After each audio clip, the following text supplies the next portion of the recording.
Welcome to Totally Blitz podcast. About to talk and break down UFC St. Louis, Derrick Lewis versus Rodrigo Nascimento.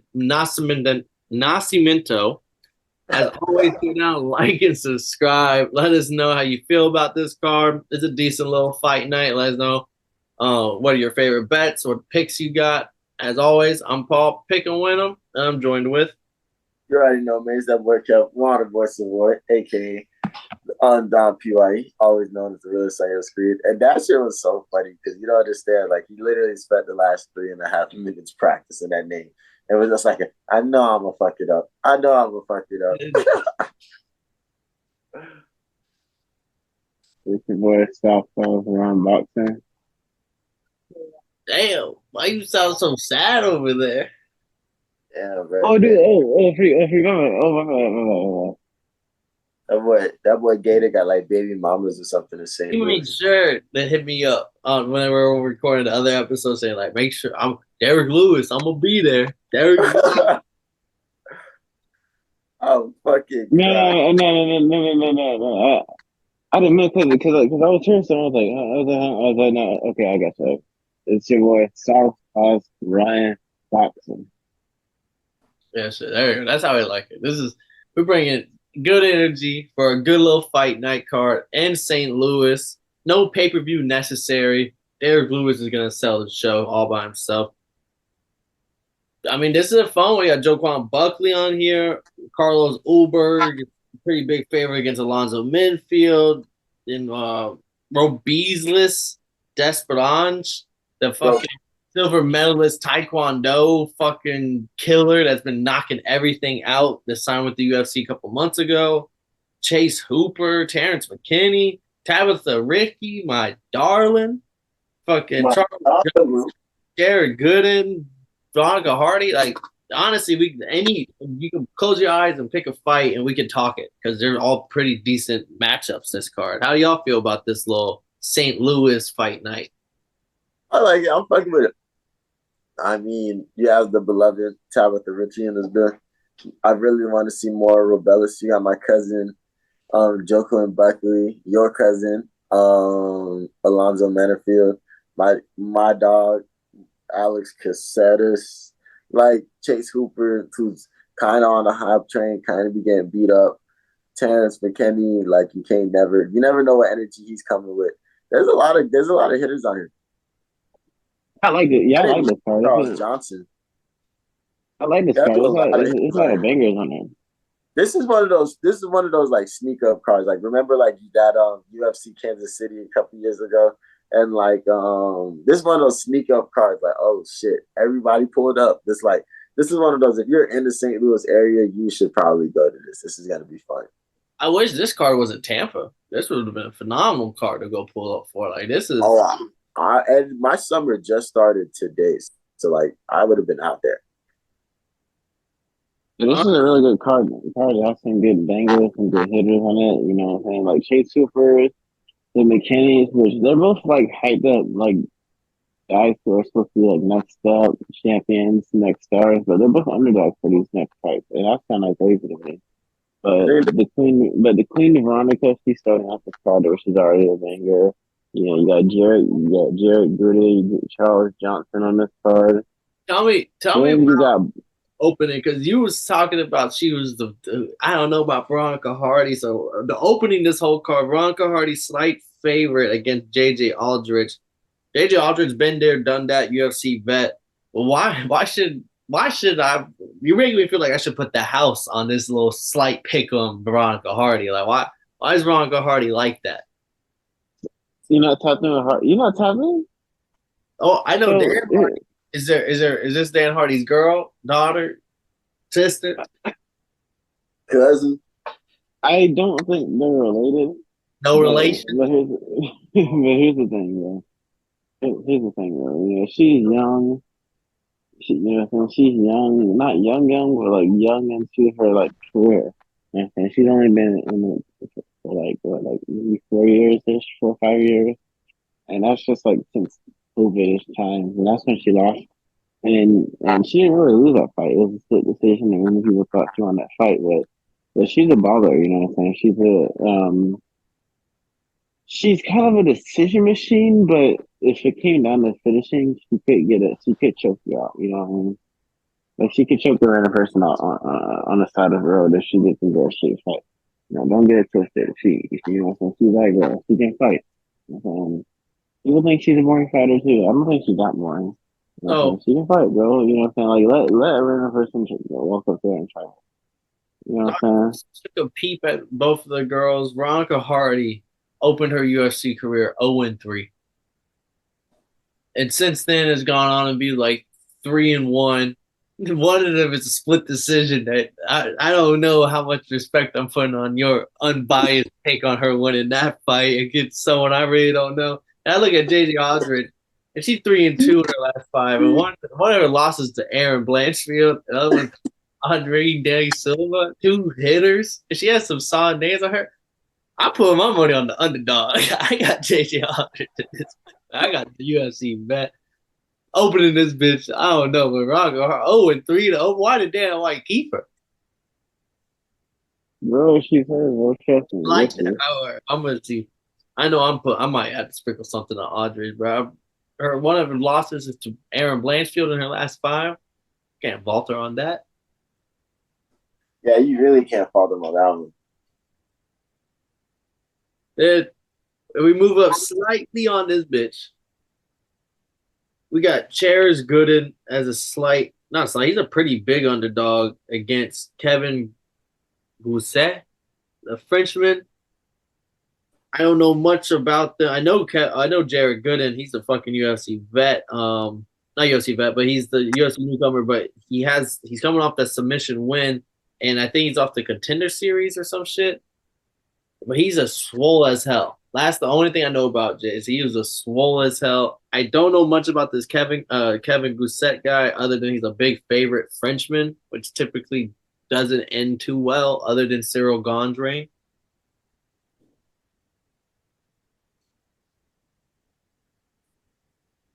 Anyway, Um, do you know anything about Jared Gooden um,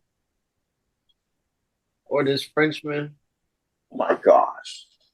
Because I thought I knew more about this French. I know he's 2-0 in the UFC, but other than that, I just know he's like undefeated. Like he's Gooden, he's been losing, but I think he got to win this last fight. So he has some momentum going his way. And he fights really reckless. He's a really reckless fighter. He fights to entertain. For okay. So don't place any money on that plus 200 underdog. that. I Because wouldn't honestly, know. he's one of the biggest underdogs on. Like there's not many. Everything's almost a pick 'em on this bitch.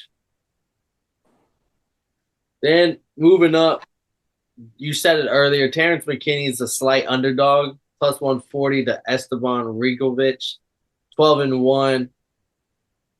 This should be a fun fight because I mean T-Rex can wrestle, but he is a fan fighter, so Esteban Rikovic is known for throwing a volume combo. So honestly, this should be an exciting on the feet standing bang fight. Could be fight of the night potential.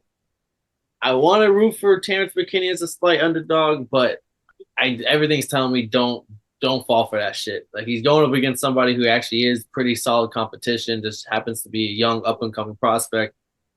Just I'm not falling for the Terrence McKinney underdog trap. Damn. To root for Terrence McKinney or to not to. Other dude is 12-1. Terrence McKinney. He's a year younger than Terrence And McKinney. Oh, he looks like he throws more hands than the Terrence McKinney. Paul, you might be on to something. Do you know anything about how do you feel about your cousin Terrence McKinney, Gator?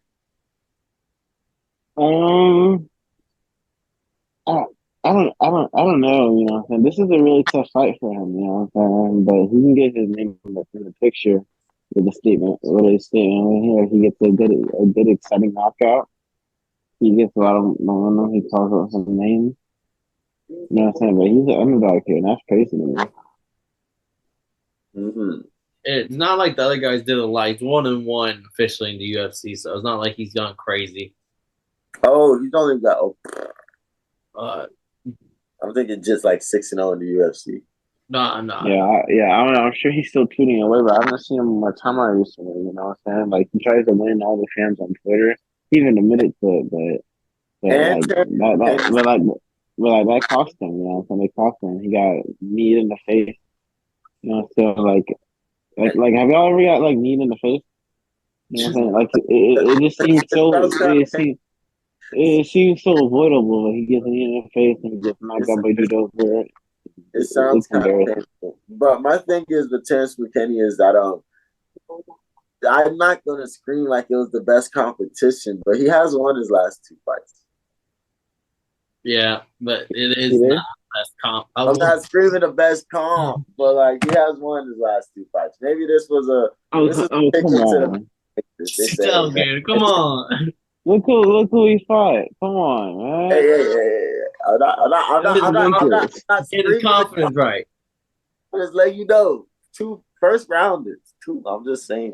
That's I ridiculous, might have to go man. Team Three Rex. He might throw another a third first rounder in there.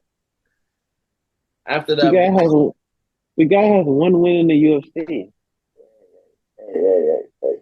I'm not the person that made the match. I'm just picking. after that bullshit, we got to move on to Chase Hooper, who is the slight underdog against Vok motherfucker Vyacheslav Borshev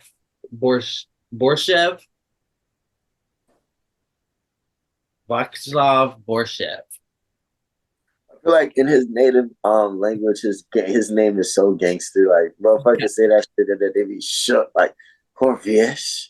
Oh my gosh! Like what? Here, But I would say but he's here because he's fucking got to draw his last fight instead of taking the L, but points got taken away from the Sedukov or whatever. oh, I don't remember this fight. But Chase Hooper, man, isn't he from like Missouri or something like that? Like some like in the cut. I don't know where Chase Hooper. He might be from Missouri. He He's might. either, I feel like I'm either close or way off. Check his bio. I gotta go check. Must be from like St. Petersburg. He is from Washington. That's such an interesting state. But Chase Hooper has been killing the game. Every time I watch him fight, he does pretty fun. He does pretty great. I think I have to pick Chase Hooper because like anytime I watch him fight, it's pretty spectacular. But how do you think this goes down, Gator? I like Chase Hooper, you know what I'm saying? He has a fun character. But here's the thing though. Man, one of my homies wrestled, actually trains him sometimes and was able to take him down. So, but like Chase Hooper, when he's under when he's fighting someone who's like closer in the odds with him, he kind of fumbles. You know what I'm saying? Like that loss against Garcia showed it. So I'm actually gonna take the favorite because Chase Hooper's the underdog in this fight. I'm taking Vidali. Yeah, you said it as good as the next guy. I mean, I might as well take Hooper as well, just because the other guy just I'm taking another guy. you're taking Borshev. He's all stand up. Hooper is a renowned BJJ artist.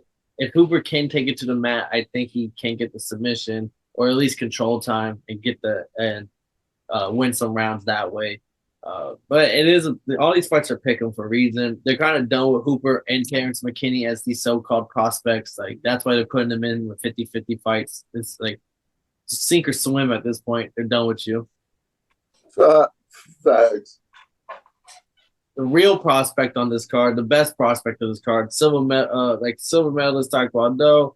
We all know the accolades. Robizlis, Desperange, pretty big favorite. It's only getting bigger and bigger as we get closer to the fight. It was like 180. Now it's minus 245. He's taking on 11-1-0 Waldo Cortez Acosta, who is a pretty solid UFC striker his own right. His only loss is to Marcos de Lima, but I mean he's a prospect also. So like they're kind of putting. I mean not really prospect. He's 32, but he was the guy that was supposed to be on there slowly building him up, having him fight the older vets, all that stuff, the same gimmick. And now they're saying, here you go, second fight in the UFC, you're gonna fight that. Now you got to fight Waldo or Costa. I mean, I'm Team Desperange all the way. His striking is elite, knocks everyone out within fucking a minute or less, and almost all his fights so far in MMA. You're going in there with another UFC striker, and I think we're gonna get similar results. Unless Waldo showed me a side of him that I've yet to see with some wrestling. That's probably fun. You know, his debut is exciting, and they're already testing him with a they're already testing him with a decent fighter. I wouldn't say he's like too elite, but Acosta he's pretty decent. You know what I'm saying? He's not dangerous too. So this is gonna be a really interesting fight. I like this fight a lot. I got Delima to get a finish. Not Delima. I got Desperange to get a finish at like minus 120. Damn near pick 'em odds, but I think that's fucking a lock. If you're gonna stand and bang with someone that's on an elite level and heavyweight, like this isn't the lower divisions where you can skate your way through this decision. It's like if you let yourself bang with him, 6'7" monster, you're gonna get knocked out. But yeah, he's a killer. Straight up and down, like nothing more, nothing less. And I think the UFC knows that. And they're just gonna keep putting like trees in his way. He's gonna keep chomping them down until he runs into like the scary killer range. Yeah. Good test for a second fight in the UFC though. And then next fight at featherweight, Alex Caceres, pretty slight big underdog, plus 175. Sean Woodson minus 210.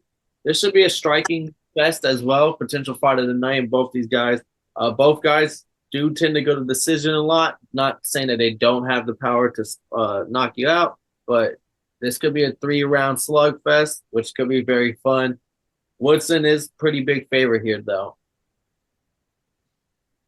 Nah, man, I got my dog Bruce Leroy on it down. I love his fighting style, and he's just he's just one of those fighters that you kind of gotta love.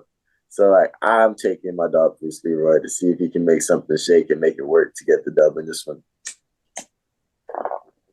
I'm going Alex. I'm going Alex because here's the thing. Okay, I don't know too much about either of these fighters, but I'm going Alex.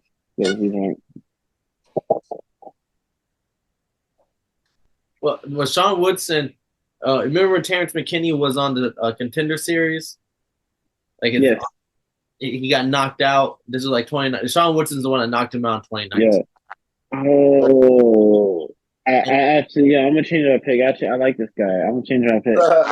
He's Wait. At the time, I really liked McKinney. I really liked McKinney at the time. You know what I mean? That's the part of the hater thing. So I used to be a big fan of his. He's coming off a split decision win over Charles Jourdain, which was a really close fight. Yeah, it was. His only loss was to Julian Rosa, and this was by submission. And Rosa's a pretty solid ground fighter, and that's just like that was his one weakness. He's just not that good on the ground. Really good striker. He's long and lengthy for the division, so he kind of can do that Sean Strickland type stuff. But he got a little bit more pop. And Caceres is doing kind of fun. It's like I don't know who really to win. My favorite bet on this is for it to probably go to decision. I don't know what the odds on that is, but I think this fight goes all 3 rounds. And it's gonna be fireworks. Give me Sean Woodson though if I had to make a pick. And at lightweight, this is another one of them lightweight demons. Martes Rabicki, 19-1, minus 550, biggest favorite on the card against Diego Vieira, Ferreira, at 39 years old. He's been around forever. We haven't seen him since last year. He got a knockout win. He has multiple PED scandals throughout the years in the UFC. A lot of people do not like this guy. trainer got into it with Paul Felder on media a couple of weeks ago because media said stop talking about my fighter like that. Da, da, da. But I don't know. It's all this extra stuff. He is still here at 39 years old. They're defeating him to a becoming killer 19-1. Mertez Rabicki, big favorite for a reason. Southpaw, throws a lot of hands, shoots a lot of takedowns.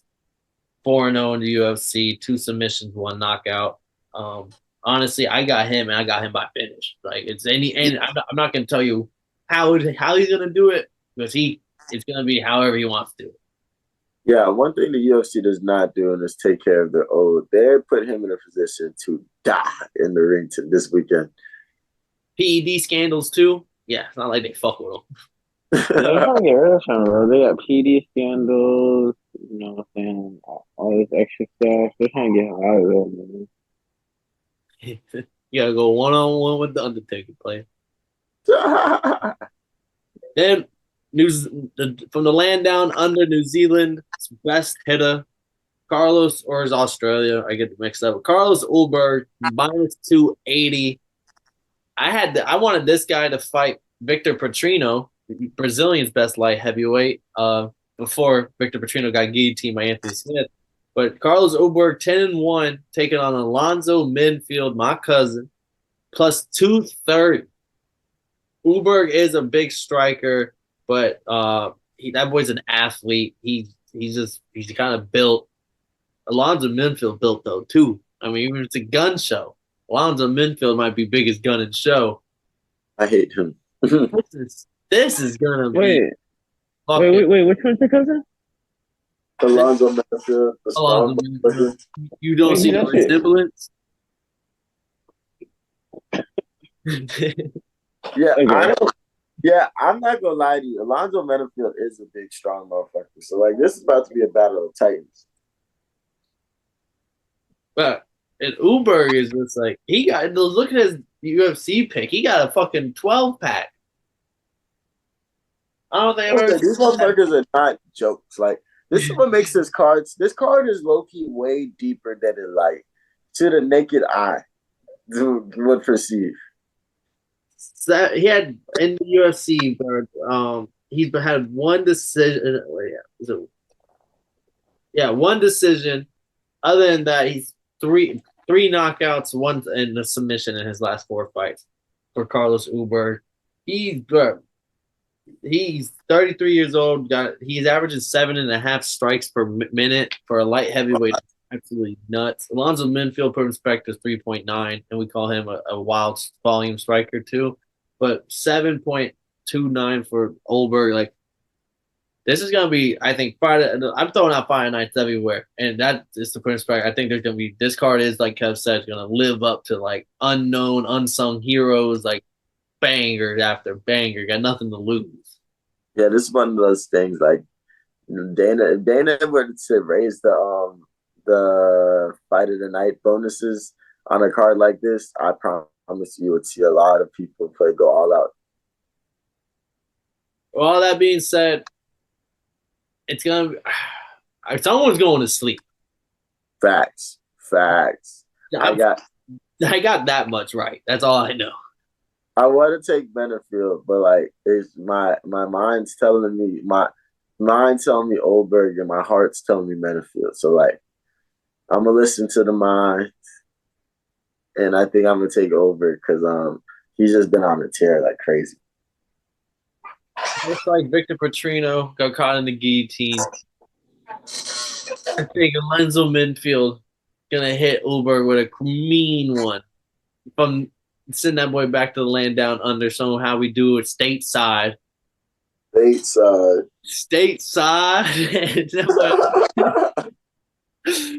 Alonzo Minfield about to be on demon time. Hopefully, Joaquin Buckley can keep the train going. But yeah, Alonzo Minfield with the Alabama sledgehammer KO. Alabama sledgehammer. Yeah, I'm going big. Morning Minfield, man.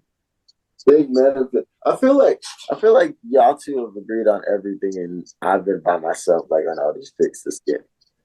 I woke up one day and realized I didn't hate as much as Gator. So then I had to hate more, and now I think we're tuning at the same frequency. We call that the Kendrick effect. The guy who petitioned at UFC 300 to Dana White to put him on to the main event because this is his hometown. Dana White did not. Got him the co-main event status. Joaquin Buckley is slight favorite against Nursultan Rozaboyev. And honestly, I don't think he was the favorite when I checked this about a couple days ago. I think it was the other way around, but similar odds. So it's fluctuating still at a pick'em. Buckley, I think, has found a home at welterweight. I think he's looked the best so far at 170. He's finally figured out what's his weight class. Now it's this. Can he put enough wins together? I know he's on three fight win streak right now, but like this is his real test. Like the other guys were kind of, I don't want to say pushovers, but like Andre Vallejo was never going to go win a championship or anything. Not saying that this guy will, but this guy has been fucking dominating. Bro, go look at his last. This guy's. I know they weren't in the UFC, but he hasn't lost since 2019, right? He's 2-0 in the UFC, both first round finishes. But before that, he was on like a 10-fight first round finish streak. So like this is gonna be Buckley's going in there with a guy who knows how to bang. He knocked out Dumas after an eye poke that the ref didn't see, and then he went in and knocked out Sadiq Dumas in their last fight. But it's not his fault the ref didn't see it. Like he can only do like he went in and finished that shit. But Buckley and him, this is a great clash. Like stand up fighter. This is Buckley's round. It's just who's the better man tonight. I really like Buckley. He's really exciting to watch, man. He has some awesome KOs. He always has really exciting fights. So with that being said, give me Buckley by that big giant hammer fist KO. I'm talking about some that nasty KO. This is gonna be a really nasty, violent fight. Nice. So Terrence McKinney is Gator's cousin, and Alonzo Menifield is Paul's cousin. Joaquin Buckley is my cousin. So like I got Joaquin Buckley because one, he just knows how to have. He just knows how to be electric. Two, when he's focused, locked in, and he's landing his strikes and not doing no extra shit, he looks great. And three, fuck him. But this other dude is a perfect matchup for him, so it's gonna be dangerous. And I'm hoping that the home field advantage is what gets my dog Joaquin Buckley that extra to be like, nah, I'm finna dish out more than I give, more than I take back. Oh, I'm sorry, Kev, but I gotta go with Nursultan. Like, not only is he stand-up guy, but like he does have a good submission game. He got 12 knockouts out of his 34 fights, 20 submissions. He's seasoned for a guy that's 2-0 in the UFC. Like he kind of came in the game late for the UFC, but he's been seasoned everywhere else. He does train at Renzo Gracie up in Philly. So like BJJ go crazy. Honestly, I think it's gonna be a fun fight, but I think eventually he might shoot a takedown and to submit Buckley if shit start getting a little rough on the feet. I know Buckley's solid on the ground himself. I'm not trying to disrespect him, but I just think this guy's a little different when it hits the mat. Hey, Les, we gonna see. Then main event, the big homie from Houston, Derrick Lewis, minus 170, taking on Rodrigo Nascimento, plus 140. Derrick Lewis was candidate and I believe winner of our 2022 Worst Fighter of the Year award because he went and it was all three by bad losses. Like the Spivak Sergey Pavlovich tied to Avasa knockout submission. But then he KOs Marcos de Lima with a fucking flying knee and had everybody back on his side. Since then, he went 5 rounds with Jailton Almeida, lost that fight. And here we are where he's slight favorite against younger heavyweight prospect. Not younger, he's 31, but heavyweight prospect Rodrigo Nascimento, who's 11-1, who's trying to get that big win on his resume to bring his name into up the ladder. Uh, Nascimento has fought Marcus. They have a similar opponent, Marcus de Lima. Derrick Lewis knocked him out. Marcus de Lima beat him in 3 rounds. MMA math ain't real, but I just had to point that out for some of y'all. I You know, mean, they've been trying to get rid of Derrick Lewis, bro. That's probably what it is, bro. They've been setting him up nasty for these last 4 fights, bro. They've been trying to get him out of here for some reason. I don't know why they hate Derrick Lewis so much. They've been embarrassing him in his hometown. They know he can't fight in his hometown. So why do they keep doing that? You know what I'm saying? They're doing this on purpose. They have a gym against the UFC has a gym against Derrick Lewis. I don't like it, bro. You know what I'm saying? They got to give him at least a winnable fight because nobody wants to see Derrick Lewis just getting knocked out all the time. It's depressing, you know? We all live for his legendary post-fight interviews after victory. So I think yeah. he's gonna knock him out. Honestly, I think Nascimento, Derrick Lewis about the fucking. They are trying to. They're not giving him the easiest fights, but I don't want to say this is an easy fight. But Nascimento is not the best striker. He's a good BJJ, but he's not the best wrestler. Like you got to be a pretty good wrestler to get Derrick Lewis down. But Derrick Lewis is gonna get right back up. He'll stand right the fuck back up, and there's some bullshit. And Oh yeah, BJJ doesn't exist. yeah, so I don't think he's gonna be able to strike with him for 5 rounds, and that's gonna be the other key component. I think round 4 and 5 is where Derrick Lewis, even at 39 years old in heavyweight, is gonna have this. He's gonna be more experienced, have a little bit more cardio because he knows he's gonna have to save himself for a little bit. But I don't think it goes that far either. I think Derrick Lewis probably finishes him, but I like Derrick Lewis here. Yeah, I'm taking Derrick Lewis too. Obviously, I'm a Derrick Lewis fan. I feel like he'd have made the turnaround to come back since from being voted worst fighter of the year. But he's just electric, and he has something he doesn't. And I think the biggest difference between Derrick Lewis during his losing streak versus his recent wins is that he's realizing that he has to come in, he has to be creative and come with something different to the table. So though he can come in there and stand and bang with you, he has something in his trick, like his bag. He has something in his bag now to counteract fighters now. So I think this is what it goes. If this goes, this is gonna be something that doesn't go past the second or third round. But when he gets it done, he's gonna pull something out of that bag. I know you was rooting for him, Gator, but you think he winning? Yeah. Yeah, I got Derrick Lewis, you know, from Derrick Lewis, his gas tank doesn't go past 3 rounds because he doesn't want to go past 3 rounds. Yeah. So he's gonna end it early. But he probably Derrick told Lewis- Dan by himself, yeah, just let Buckley get the 5 round fights. I'm cool with the co-main. Yeah, so yeah. So but yeah, Derrick Lewis, he gets it done early. Yeah. Hopefully by knockout. But hopefully they don't he gets this and they're like, all right, now you gotta go fight Sergey Pavlovich again. It's some bullshit.